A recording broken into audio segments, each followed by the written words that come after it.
Estou plenamente consciente de que, não sendo eu uma pessoa letrada, certas pessoas arrogantes irão pensar que seja razoável me criticar. Elas não sabem que os meus assuntos serão melhor tratados pela experiência do que por palavras. E a experiência tem sido amante daqueles que escrevem bem. Assim, é como essa amante que eu irei vos falar. Por onde começar? Amor.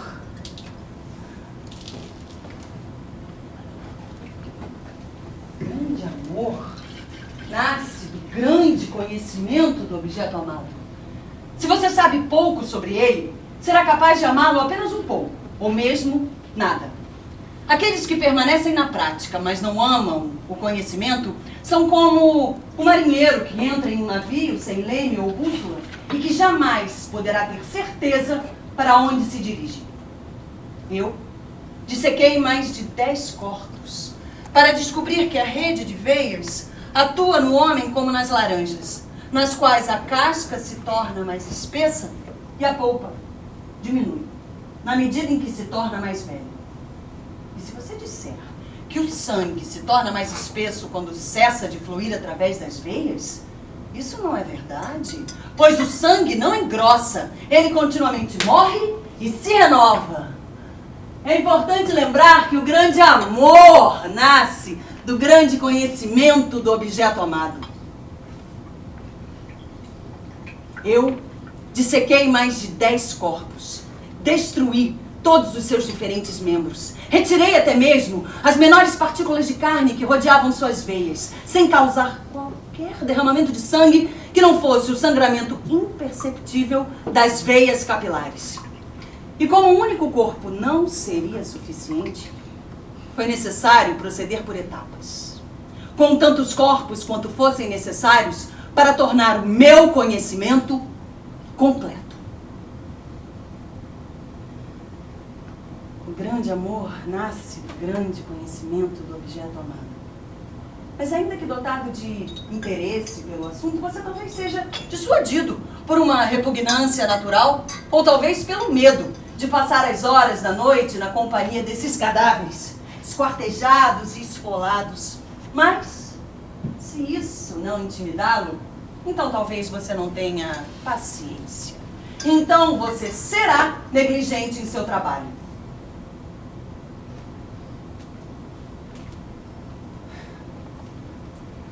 A respeito de que coisas ou não forem encontradas em mim, os 120 livros que escrevi irão dar o seu veredito. Sim ou não. Já que não foram impedidos pela falta de paciência, de generosidade ou pela negligência, mas apenas por absoluta falta de tempo.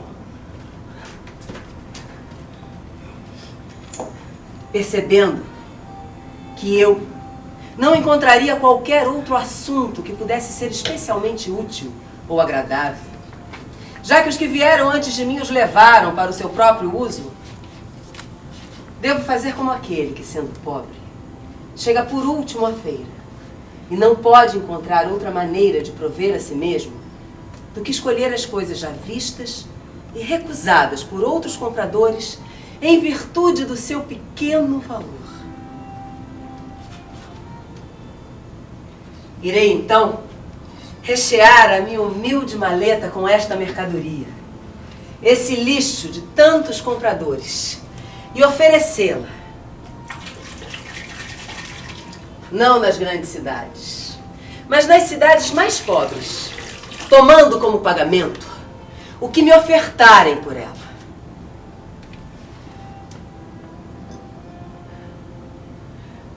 Por onde começar? Perspectiva. Quem ama a prática, mas não o conhecimento, é como um marinheiro que entra em um navio sem leme ou bússola e que jamais poderá saber sobre o seu destino.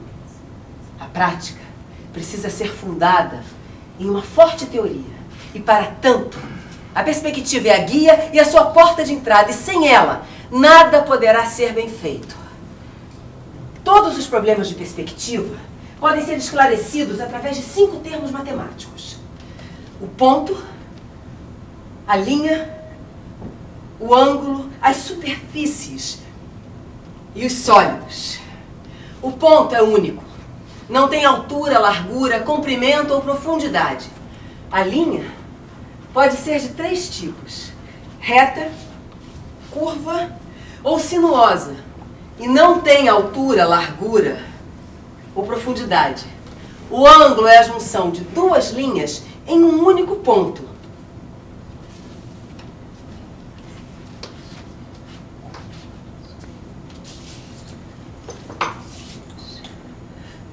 Se um único ponto, colocado em um círculo, pode ser o ponto de partida de um número infinito de linhas, ao término desse número infinito de linhas, deve haver um número infinito de pontos, separáveis a partir deste ponto. E estes, quando reunidos, tornam-se novamente um.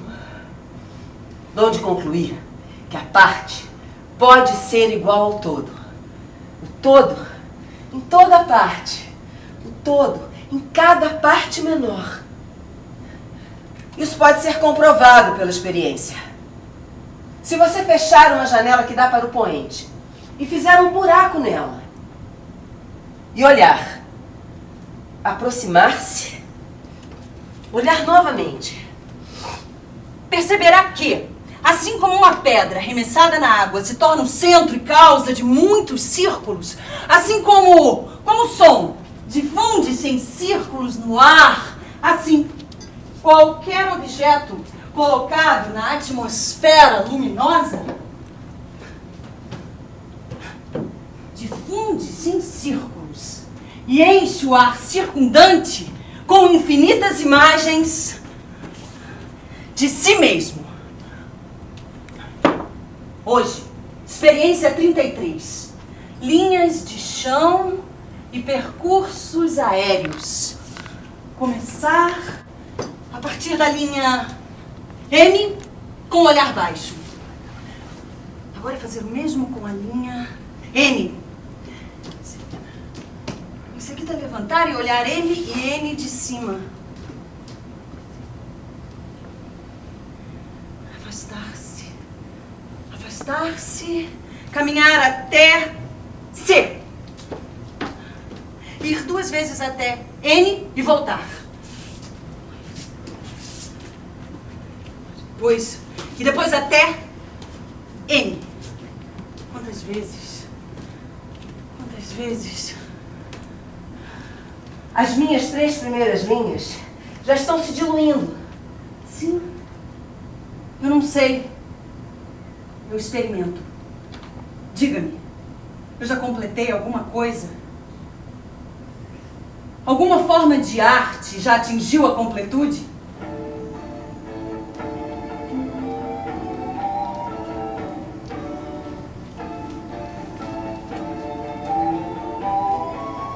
Primeiro, descrever todas as águas, em cada um dos seus movimentos.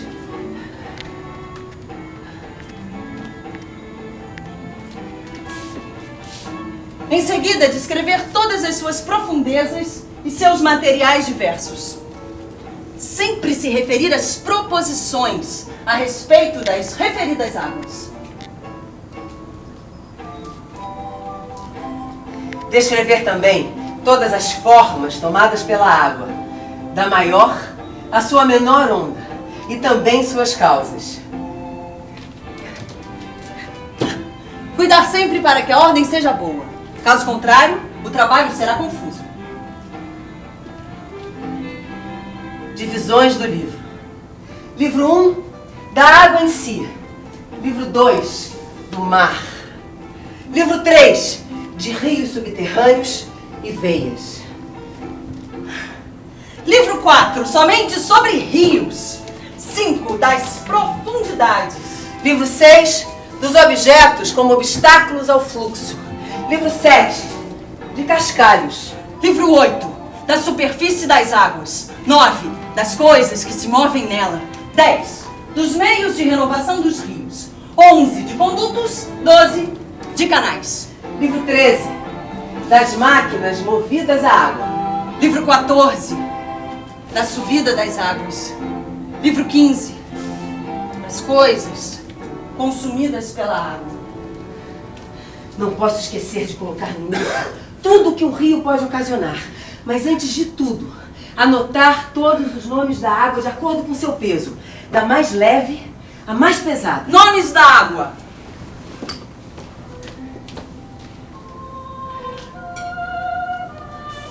Água pura.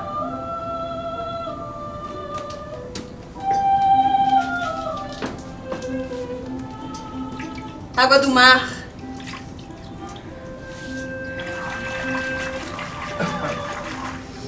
Águas subterrâneas.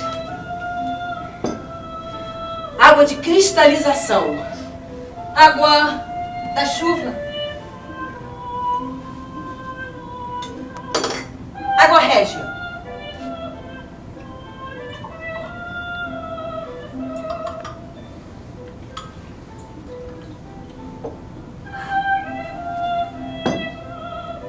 Água doce. Águas superficiais.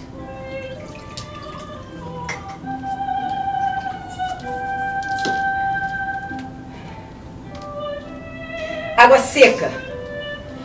Água pesada.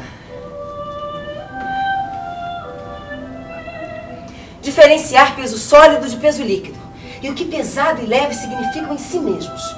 Acrescentar. Por que a água se move? Por que seu movimento torna-se mais lento ou mais rápido? Como pode brotar do alto das montanhas? Definir o que se entende por altura e profundidade. Como a água sobe para o ar em virtude do calor do sol? Como desce sob forma de chuva? Como se comporta diante de um objeto colocado... Quanto tempo? O que acontece com o momento depois que ele passa?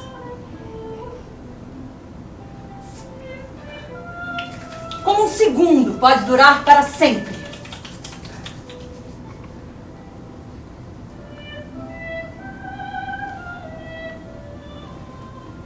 A memória pode brotar de várias fontes. É possível medir a tristeza pelo número de lágrimas? Quantas gotas de água são necessárias para me purificar?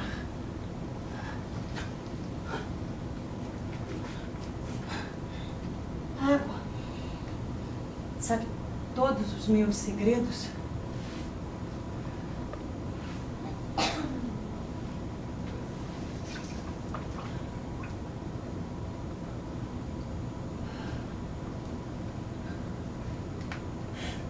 Se eu não conseguir atingir o conhecimento completo antes de morrer, será que eu poderei dizer: eu tive uma vida boa? Um segundo, um momento, uma vida, um segundo, Livro 6. Dos objetos como obstáculos ao fluxo. Demonstração. 8 ações fundamentais decorrentes da colocação de objetos na água. Quando o objeto é colocado no eixo vertical, os movimentos da água são... Quando colocado inclinado sem apoio. E quando colocado inclinado com apoio, a água se movimenta. Se colocarmos o objeto deitado,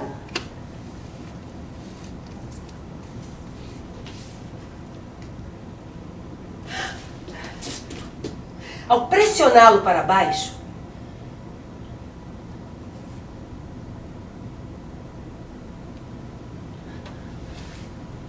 e quando puxado para cima, se batermos com ele na água, geramos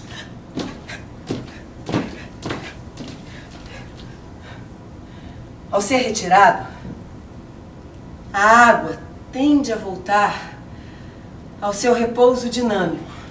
No caso da água, são as diferentes formas circulares em torno do objeto e sua volta ao repouso.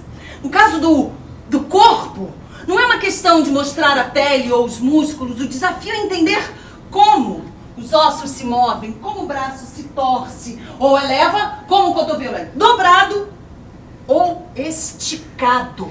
E no caso das mãos, podemos observar 16 movimentos principais, para frente e para trás, para um lado e para o outro, em movimentos circulares no mesmo plano, em planos diferentes, para cima, para baixo, formando vórtices. Abrir e fechar as mãos, aproximá-las, afastá-las, espalhar os dedos, tamborilar, bater, pressionar. Livro 1. Movimentos da água em si.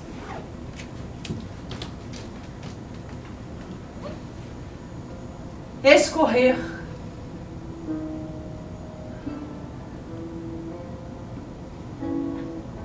Revolver.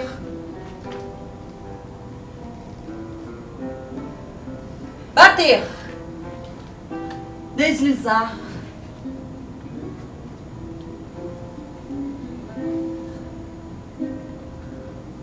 Afundar. Espalhar. Crescer. Inchar.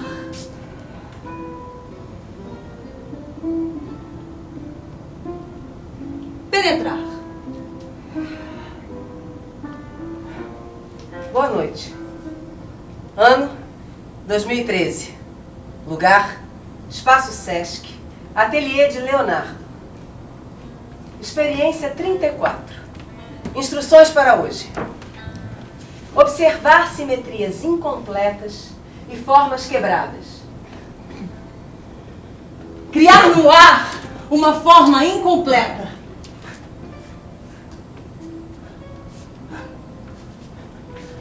Perceber o espaço entre pessoas, ou entre pessoas e objetos.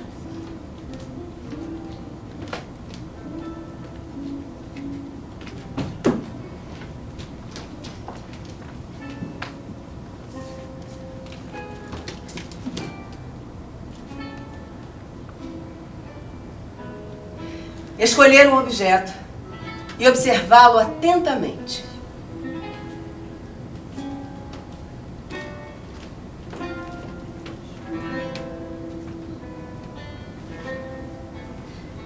Desenhar este objeto no espaço.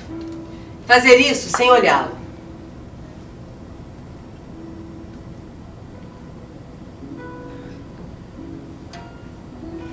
Escrever duas ideias, uma ao lado da outra.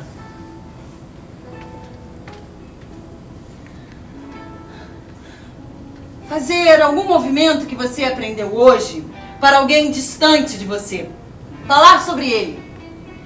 Eu fui à praia hoje de manhã e tinha uma onda. Hoje de manhã na minha Uma janela, onda muito grande. enquanto eu Ela vinha observava nessa os direção. pássaros, Andando, devagar. eu notei que eles faziam formações Do circulares, outro lado vinha uma outra. muitas espirais. Muito grande. Alguns Eu tava percebendo, elas iam pareciam se encontrar. parados no ar, Elas iam se encontrar. apenas planavam. Se encontrar no meio. Outros batiam as suas asas rapidamente. Branco, eu gostava. Muitas espirais, Sentia círculos, branco. formações circulares, planavam, Olhava lá dentro. batiam as suas asas Mexendo. rapidamente. Subiu. Obrigada. Dessa forma, criamos um discurso sobre o movimento das águas e das mãos. E assim, apresentamos grande conhecimento. Como nenhum trabalho é capaz de me cansar, se eu tivesse mais tempo, ainda escreveria sobre... No entanto, preciso sair e cuidar de pequenos aspectos da minha sobrevivência. Muito. Me é devido pelas minhas obras. Mas, nesse assunto, tenho somente promessas. Linhas, agulhas, vela, terminar o painel do Duque, pedras, pincéis, pigmentos, paleta, esponja, encapar o livro, terminar o painel do Duque, separar uma parte do meu pagamento e enviar para Cristóvão Colombo, pregos, facas, mercúrio, corda, ir à biblioteca de São Marcos, uma pena para desenhar, consertar o livro de Tomás, aprender a multiplicação das raízes de Mestre Luca, terminar o mapa do mundo de Giovanni Benti, meias, botas. Esses obstáculos não podem me esmagar. Quem é ligado às estrelas tem a mente forte. Amor. Medo. E resistência. Escreverei isso nestas 3 pedras. Ainda tenho esperança. Um falcão. Um tempo Eu quero criar milagres! Livro 5. Da natureza das profundidades.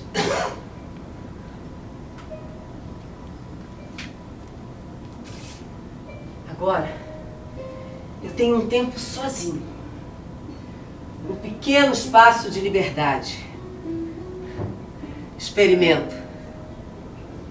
Quando paradas, as águas são apenas um pequeno impulso que se move por elas, provocando belas formas. Pego folhas que caíram e as faço boiar. Coloco gotas de chuva em algumas delas. E agora vou oscilar este aquário de um lado para o outro. Vou balançar este aquário para que esses barcos possam navegar. Vejo que a onda escapa do seu lugar de origem, mas não há água. Alguns barcos irão aportar em margens tranquilas. Outros vão se arrebentar contra os rochedos. Observo o movimento na superfície da água. Lembra as ondas dos cabelos. Os cabelos possuem 2 movimentos. Um depende do peso dos cabelos, o outro da direção das curvas dos cachos. A água forma redemoinhos. Uma parte segue o ímpeto da corrente, provocada pelo movimento dos cabelos, e a outra segue o movimento incidental e seu fluxo de retorno. Um barco navega sozinho na tempestade. Esse é o meu barco. Ele entra em cavernas escuras, geladas, cheias de estalactites. Sai e as ondas crescem ao seu redor. Suas cristas se curvam e se quebram. Alguns barcos se dispersam, outros afundam. Todos, menos o meu, que sobe as ondas e se distancia. Para onde? Agora começa o tremor. Ele desenha figuras, cubos, triângulos e muitas linhas. Olha as figuras com entendimento. Qual é a resposta? Ele encontra. Escreve. Não. Esses desenhos ainda não estão completos. Essas representações ainda não estão adequadas. O barco mergulha. Estou agora sobre o precipício. Um enorme redemoinho. Eu começo a desenhar a figura e o mundo se enlaça com ela. Mas não há água. Não há água. A água escapa. A água escapa a essa representação. Talvez seja necessário criar uma outra geometria. Uma geometria do movimento. Lá está ele. Olha fixamente. Trabalha febrilmente os detalhes. Mas embora tente abrigar sua atenção nesses círculos, resvala através deles e mergulha. Essas figuras não têm mais o menor sentido para ele. Só a água e suas transformações.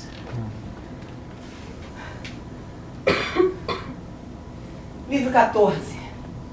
Da subida das águas.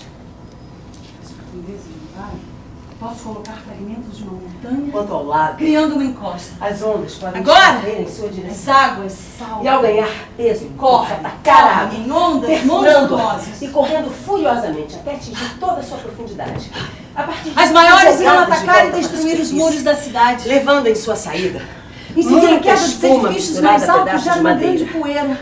O mar, As águas inchadas formam varrem vórtices. criam diferentes obstáculos contra Ondas caem diferentes vertiginosamente e criam Saltam, atritos com as águas mais saltam baixas. para o ar Essa e fricção espuma molha da a água água. em pequenas A chuva, partículas que, misturadas misturadas ao ao vento, vento, pode se tornar formam aqui. ondulações mais rarefeita, e fumaça. radiante e mais E densa, finalmente se elevam no ar, gerar na atmosfera convertidas em nuvens úmida trançadas. partículas transparentes de chuva, próximas ao olho do espectador.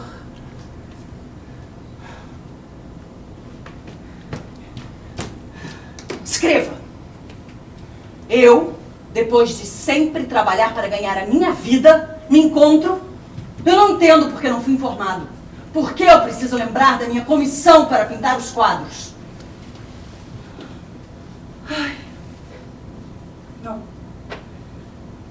Recomeço. Digníssimo Senhor, Receio que o pequeno retorno que lhe dei, pelos inúmeros benefícios que recebi de Vossa Senhoria, o tenham feito ficar com raiva.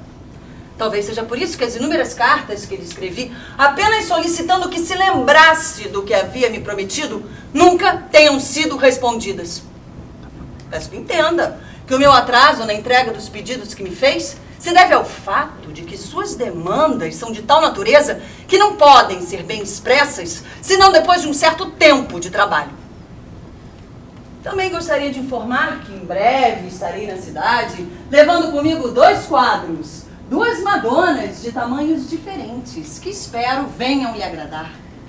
Também gostaria de lembrar a promessa feita a mim pelo rei de dar-me posse de um pequeno córrego, para que nele eu possa criar experiências, criar instrumentos, criar experiências que irão agradar e oferecer inúmeros benefícios para o reino. Como venho trabalhando há muito tempo, gostaria de saber se o meu salário irá ou não continuar. Como nada mais me ocorre, despeço-me humildemente.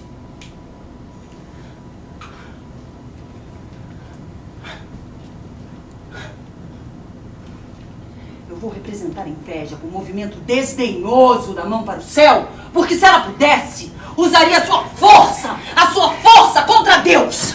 Vou fazê-la com o rosto coberto por uma máscara de aparência suave, desenhá-la ferida no olho por um ramo de oliveira e no ouvido pelo louro, para significar que a vitória e a verdade são odiosas para ela. Farei seu coração ruído por uma serpente e vou fazê-la tremer com suas línguas setas, com as quais ofende e mata. Também vou lhe desenhar na mão um vaso cheio de flores, escorpiões, sapos e outras criaturas venenosas e fazer o seu passeio com a morte nunca morrer. Eu vou criar redemoinhos tão vertiginosos que se possa ver neles os grandes abismos. Eu vou criar um movimento incessante das ondas e que elas se quebrem nas encostas das montanhas e que se encham de espuma pela velocidade com que descem das colinas e que voltem correndo, se encontram e se batam até a próxima onda e que após um barulho estrondoso retornem para o mar de onde vieram como uma grande inundação.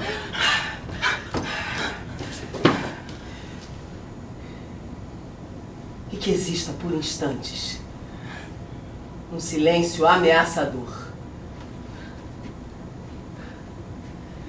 E depois, Excelência, quando eu voltar e me vir diante de Vossa Senhoria, demonstrarei tudo o que criei na devida ordem, mostrando primeiro o efeito e em seguida a causa.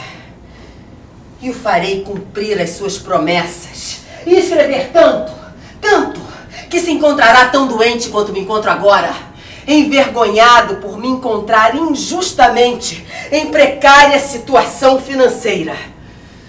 Humildemente e sempre a seu serviço, Leonardo da Vinci.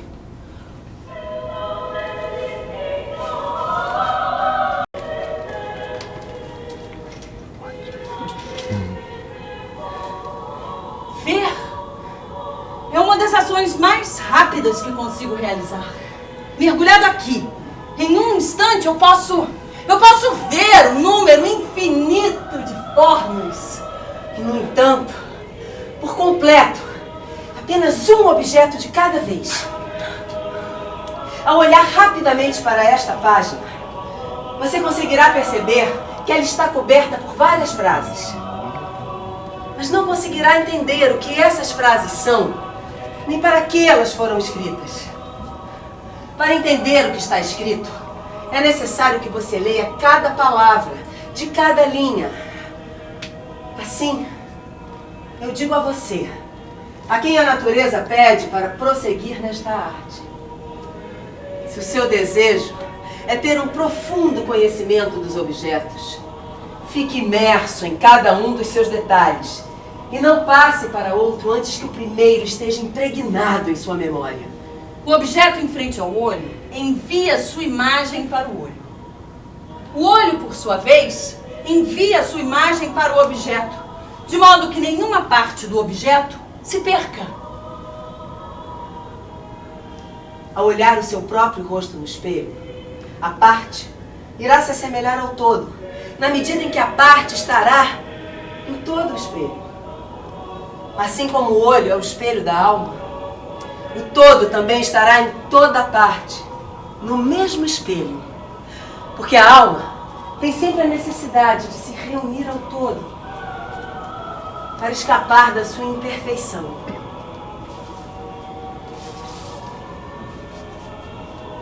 Talvez seja da natureza e da potência da nossa atmosfera luminosa que ela absorva as imagens dos objetos nela existentes. E não que seja da natureza dos objetos enviar as suas imagens através do ar. Essa maravilhosa atmosfera é capaz de conter em si as tensões das linhas retas e irradiantes das imagens projetadas pelos objetos.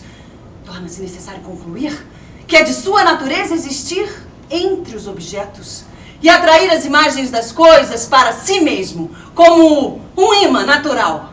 Do ponto de vista da razão, essas palavras podem soar um pouco estranhas. Não! Apenas inaudíveis para os que as escutam a partir de parâmetros fechados, com códigos já totalmente elaborados na mão. Para me ouvir, é necessário ouvir um outro sentido. Ouvir de uma outra maneira para ouvir um outro sentido em processo de se tecer, de se enlaçar com as palavras, mas também para livrar-se delas, para que não se tornem fixas, congeladas em si próprias. Assim eu digo que entre eu e você, uma tapeçaria de intensidades constantemente se cria e nos recria. Eu, você, nós. Não mais os corpos, os gêneros, as identidades distintas. Entre nossos lábios, seus e meus, diversas vozes, diversas maneiras de falar ressoam na atmosfera, em eternas ondulações, em ir e vir. Livro 3, de rios subterrâneos e veios. Se colocarmos este ponto como local de nascimento das águas no fundo do oceano, poderemos associar estas linhas às águas que se embrenham pela terra, subindo até o cume das montanhas. De lá, se derramam por entre linhas, retornando para o mar. Por esse movimento de circulação constante, a água viaja por rotas como estas e atravessa o corpo da terra em ramificações infinitas. Se fosse possível lavar todas as dores nas veias abertas dos rios. E se nas minhas veias corressem as águas dos rios ao invés de sangue? E se dessas águas correntes a beleza pudesse emergir? E se essas águas correntes pudessem nos lavar de todas as hesitações e desistências? Se eu derramasse lágrimas como qualquer mortal, é possível medir a tristeza pelo número de lágrimas?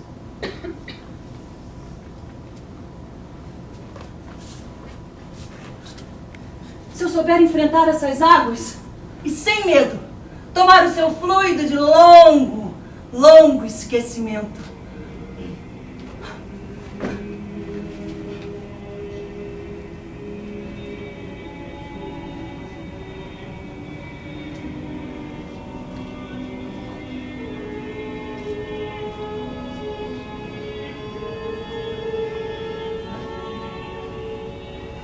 Enquanto dobro minhas roupas,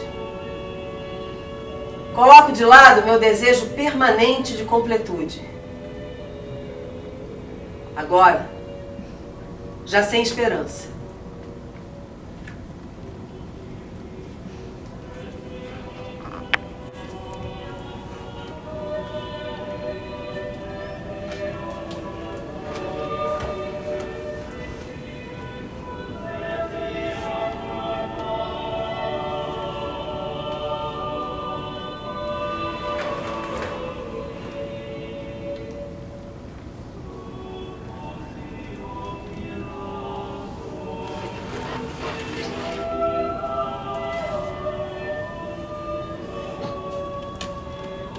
Deito.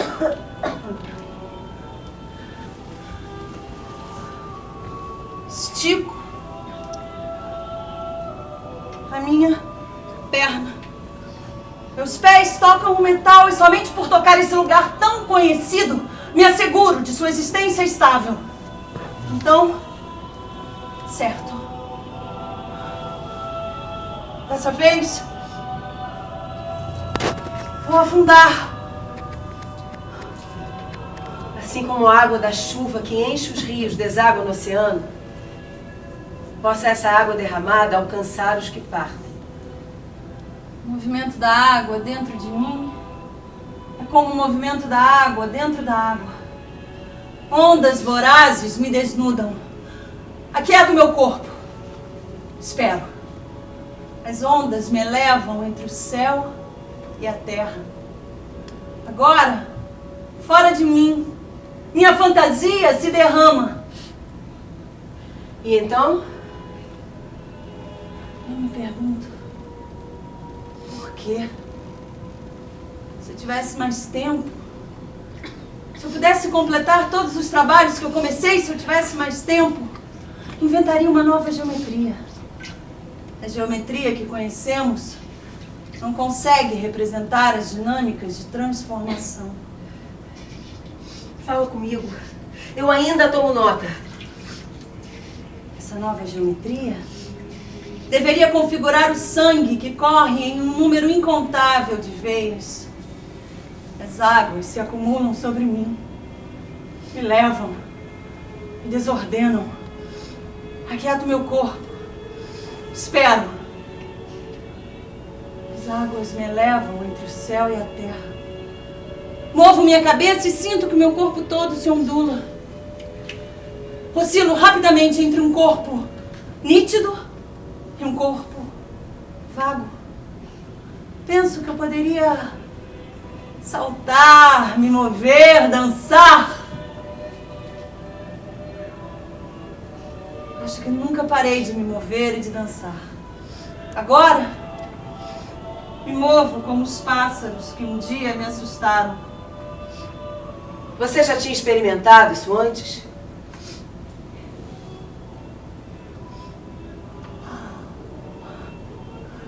Nada pode ser amado ou odiado sem que primeiro seja conhecido.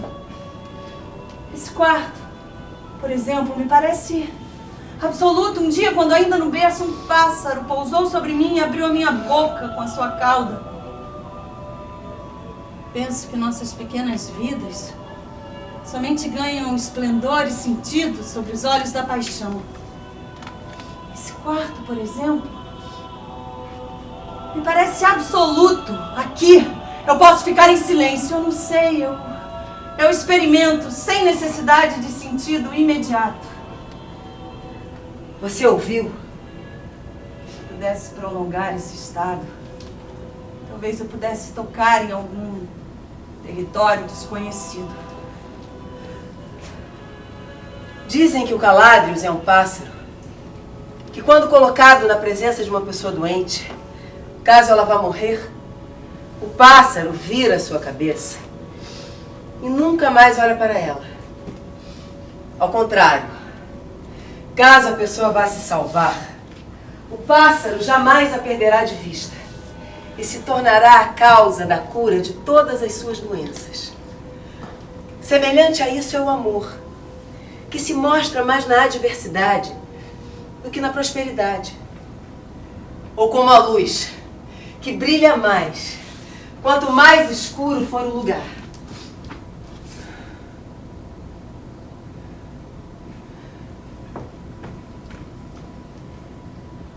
Livro 15. Das coisas consumidas pela água.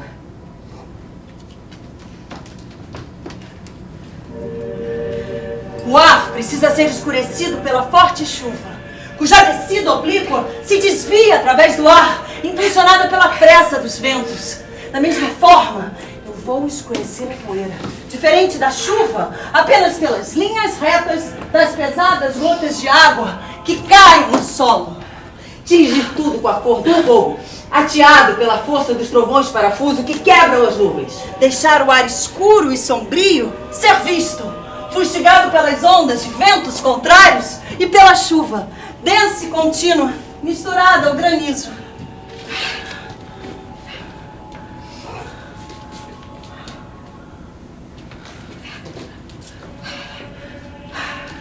em muitas direções, colocaram um número infinito de galhos e árvores arrancadas e despojadas da terra pela fúria dos ventos, e fragmentos de montanhas que caem e sufocam os vales, e rios transbordam e submergem planícies abandonadas por seus habitantes. Ali, o horizonte lúgubre, pelas luzes de relâmpagos incessantes, seus vales revelam águas amplas de vales inundados, acima dos quais ainda se vê o verde de copas de árvores encurvadas.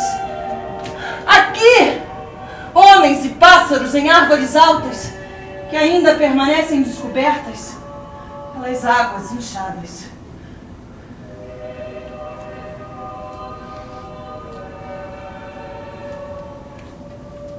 Olhar.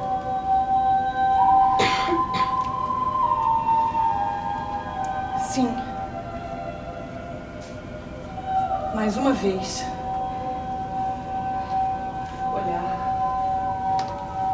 Olhar de novo. Desviar o olhar.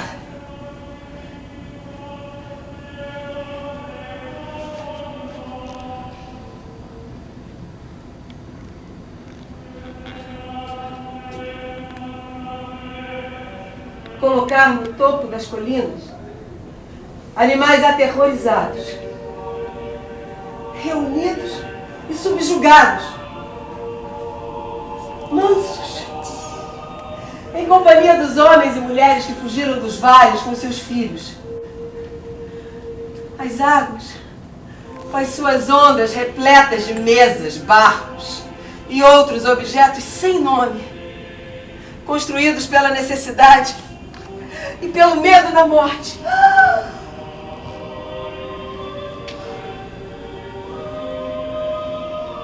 Homens e mulheres com seus filhos olham aterrorizados a fúria dos ventos que, com violência tempestuosa, rolam as águas sobre corpos afogados. E todas as águas que se arrojam sobre eles parecem combatê-los com golpes que matariam qualquer vida que ainda tivesse permanecido. No ar, a fúria. Trovões ecoam barulhos tremendos e relâmpagos brilham incessantes. Nuvens densas se arremessam, trazem ruína e atingem tudo que se opõe ao seu curso. Muitos podem ser vistos fechando os ouvidos com as mãos para abafar os sons ensurdecedores criados pelo ar escurecido pela fúria dos ventos, que se mistura à chuva, aos relâmpagos e aos barulhos dos trovões.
Não é assim. Alguns, em seu terror, buscam escapar com gestos e ações inúteis. Outros, em atos de desespero, tomam suas próprias vidas, sem esperança de suportar tal sofrimento. Entre estes, alguns atiram-se nas rochas, outros estrangulam-se com suas próprias mãos. Outros ainda aproveitam a proximidade dos filhos e violentamente os matam de um só golpe para poupá-los da morte lenta e terrível. Mães choram por seus filhos afogados, seguram-nos nos joelhos e com os braços levantados para os céus, espalham palavras e gestos ameaçadores, repreendendo os deuses em sua ira. Outros com as mãos postas e os dedos roídos e devorados até sangrarem, abaixam-se em angústia intensa e insuportável. Pássaros resolvem a sua fome quando os corpos fermentados deixam a profundidade das águas. Sobre as ondas, esbofeteiam-se e batem-se uns contra os outros. E sobre a areia, encontram um lugar de repouso para os seus corpos mortos.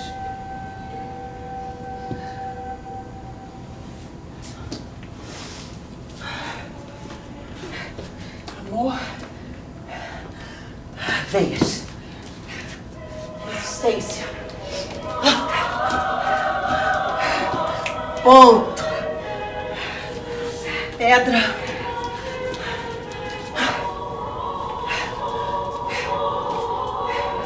Perspectiva. Marinheiro. Veias. Corpo. Conhecimento. Teoria. Prática. Ponto. Linha. Plano. Superfície. Resistência. Amor. Medo.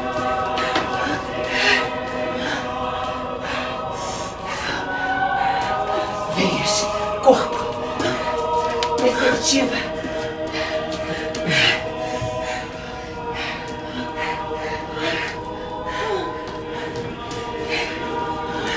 Espalhar. Veias.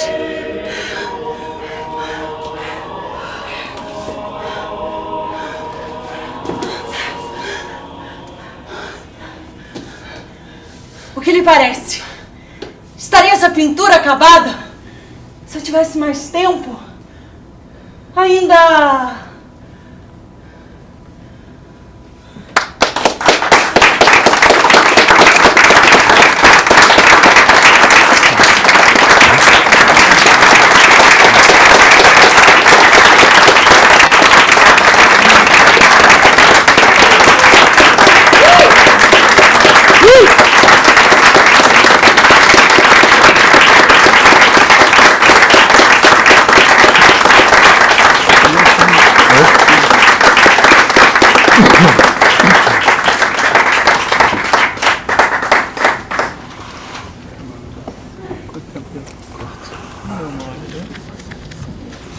Não.